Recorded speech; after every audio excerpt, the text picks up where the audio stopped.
There are a lot of theories that say ancient people couldn't have possibly built structures like the Nazca Lines, Stonehenge, or the pyramids on their own.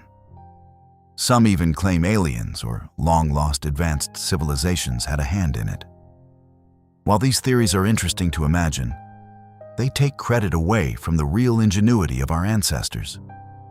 And in this video, we're going to show you 9 ancient builds that modern engineers struggle to recreate, even with today's technology.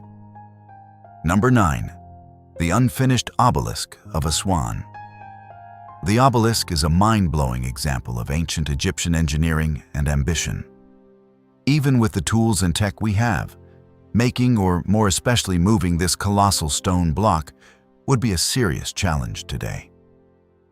In Aswan, inside the northern granite quarries, this huge obelisk is still attached to the bedrock exactly where ancient workers left it, and no one has been able to move it. It was commissioned by Pharaoh Hatshepsut, who ruled between 1473 and 1458 BC, and was likely meant for the Temple of Amun at Karnak. Obelisks, called Tekken by the ancient Egyptians, were carved from a single piece of red granite and shaped into tall, four-sided pillars with a pyramid tip, often placed in pairs at temple entrances. They were tied to solar beliefs, representing the Benben, the first land to rise at the beginning of time, linked to the sun god. What you see here is the process frozen in place. Workers cut deep channels around the stone, then chiseled along the sides, using simple tools and wooden wedges soaked in water to slowly split it from the rock. But then, everything stopped when cracks began to spread through the granite. That was enough to abandon it. If finished, it would have stood about 42 meters tall and weighed between 1,168 and 1,300 tons, making it the largest obelisk ever attempted. A canal found nearby shows they were planning to float it to the Nile. That's the part that still puzzles. Number 8. Coral Castle. To this day, no one knows how a single man can carve and stack over 1,000 tons of stony coral by himself. There are many sources that claim it is scientifically inexplicable. But despite its name, it's neither really a castle nor actually made of coral. What stands in Homestead is a big structure built from Ulitic limestone by a Latvian immigrant named Edward Leeds-Kalnin. Leeds-Kalnin was born in 1887 and came to the U.S. after his 16-year-old fiancée, Agnes Skuvst, also known as Herman Lucis, called off their wedding. In 1923, at just 26 years old, he began building what he first called Rock Gate Park. Standing around 5 feet tall and weighing about 100 pounds, with only a 4th grade education, he spent nearly 28 years shaping, cutting, and placing over 1,100 tons of stone entirely on his own. He worked mostly at night, using basic tools like pulleys, ropes, and tripods. In 1936, he even moved the entire structure 10 miles to Homestead, a process that took 3 years. He finished it in 1951, the same year he died. Today, Coral Castle is one of the strangest construction feats ever done by a single person. Number 7. The Colossal Heads of Olmec, Mexico is perhaps most well known, archaeologically speaking, as the home of the Aztec civilization. But before the arrival of the Aztecs, there were the Olmecs. This ancient society, often called the mother culture of Central America, thrived between 1200 BC and 400 BC along the Gulf Coast in present-day Veracruz and Tabasco. What they left behind still raises serious questions today. 17 colossal heads have been found so far, carved from single basalt boulders. Each one stands between 1 to 3 meters tall and can weigh anywhere from 7 to over 20 tons. And here's where it gets uncomfortable. Those stones didn't come from where they were found. Some were moved miles through dense jungle, without wheels, metal tools, or animals to carry them. Places like San Lorenzo, La Venta, and Tres Zapotes hold these heads, and no two look the same.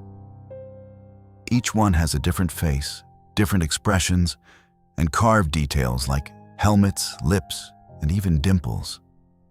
Most researchers believe they represent rulers, possibly individuals from San Lorenzo, which was active around 1200 BC. Some were later buried, especially around 900 BC at La Venta, possibly as part of rituals. But the real question still stands. How did they move something this ginormously massive through terrain like that? Number 6. Al-Naslaa Rock Formation. This place in Saudi Arabia is one of Earth's most perplexing geological formations. We mean, just look at this giant rock. Isn't it strange? Al-Naslaa stands roughly 6 meters tall and about 9 meters wide. But what grabs attention instantly is the split. A perfectly straight, razor-thin gap runs right through the middle, dividing one massive sandstone boulder into two nearly identical halves. The line is so clean, it looks machine-cut. Each half rests on a narrow base, almost like it's balancing. These are called mushroom rocks, formed by desert winds, eroding the lower sections faster than the top. The stone itself is sandstone, a layered and relatively soft rock, which makes the smoothness of that split even harder to explain. Geologists have suggested a few ideas. Some think tectonic movement created a natural fracture. Others point to joints, natural cracks that form in straight lines. There's also the freeze-thaw theory, where water seeps in, freezes, expands, and slowly forces the rock apart over thousands or even millions of years. After that, wind-carrying sand may have polished the gap. What adds another layer are the petroglyphs carved into the surface. Images of Arabian horses, ibex, and humans, thousands of years old. Natural or not, recreating something this precise at this scale wouldn't be simple today. Number 5. Ziggurat of Ur. Well, today, engineers are still trying to understand how something like this has held up for over 4,000 years. The Ziggurat of Ur was built around 2100 BC by King Ur-Nammu, ruler of the Sumerian city of Ur in southern Mesopotamia, in what is now Iraq. After his death, his son Shulgi finished the structure. This wasn't just a monument. It was a temple complex dedicated to the moon god, Nana. The structure itself was massive, about 210 feet long, 150 feet wide, and originally close to 100 feet tall, built using nearly 750,000 mud bricks. Each brick weighed around 33 pounds. There is no steel or concrete, just layered mud bricks stacked in a way that distributed the weight so well that parts of it still stand today. Ziggurats had been around since the late 4th millennium BC, but this one became the standard. Cities like Uruk, Eridu, and Nippur had their own, but Ur stood out.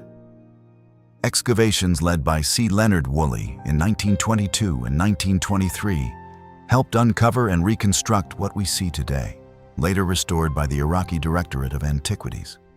Rain, war, erosion, none of it fully took it down. That's the part that really sticks. Number 4. The mysterious caves of Ajanta. Well, everyone knows the mysterious Al-Naslaa Caves.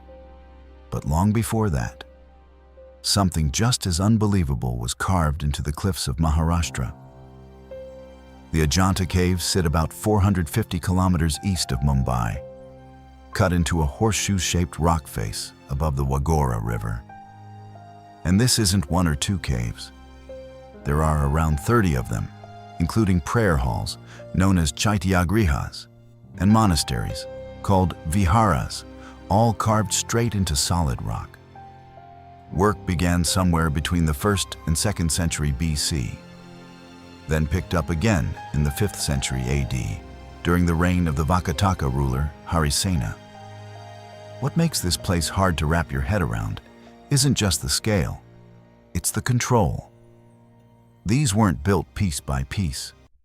Workers removed rock, carving inward, shaping pillars, ceilings, stairways, and entire halls without the structure collapsing. Then there's the artwork.